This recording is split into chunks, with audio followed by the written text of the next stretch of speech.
ఇవ్వటం కూడా జరిగింది. అలాగే నేనైతే నా ఆలోచన ఏంటంటే 3,000 రూపాయలు తక్కువ 10 లక్షల రూపాయలు బిలో మిడిల్ క్లాస్ వాళ్ళు. కాబట్టి ఏ ఇష్యూ వచ్చినా హాస్పిటల్కి వెళ్తే లక్షలకు ఖర్చు పెట్టాల్సిన 3,000 రూపాయలు కట్టిన డబ్బులు కూడా రిటర్న్ చేసిన పరిస్థితి.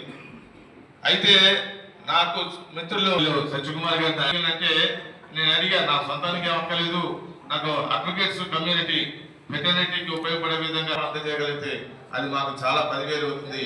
అది అంటే సరే ఎవరి నేను ముఖ్యమంత్రిగా చూసుకోవడం కొన్ని చోట్ల జరుగుతున్నాయి.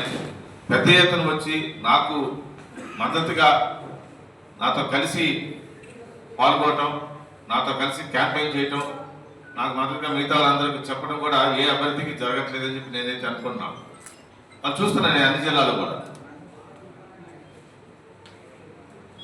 ఈ యొక్క ఎలక్షన్ క్యాంపెయిన్ తిరుగుతుంటే, అన్ని జిల్లాలు చూస్తుంటే సోదర మిత్రులు మన ముందు చెప్పుకున్నారు, అందరిలోనూ వస్తున్న మాట మీరు మొదటిసారా కాదా, ఇంతకుముందు ఏమైనా పోటీ చేస్తున్నారా అనే ప్రశ్న చాలా చోట్ల అన్ని బార్లలో కూడా వస్తుంది.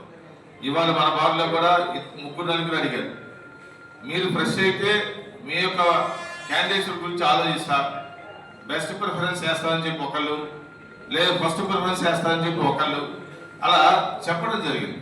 దీనికి కారణం ఏంటంటే ఇందాక బాజీ గారి సోదరు చెప్పినట్టుగా గత బార్ కౌన్సిల్ ఎన్నికల పనితీరు విషయంలో కొంత అవకతవకలు కానీ లేదా వైఫల్యం చెందని చెప్పి కూడా మనం చెప్పవచ్చు కూడా.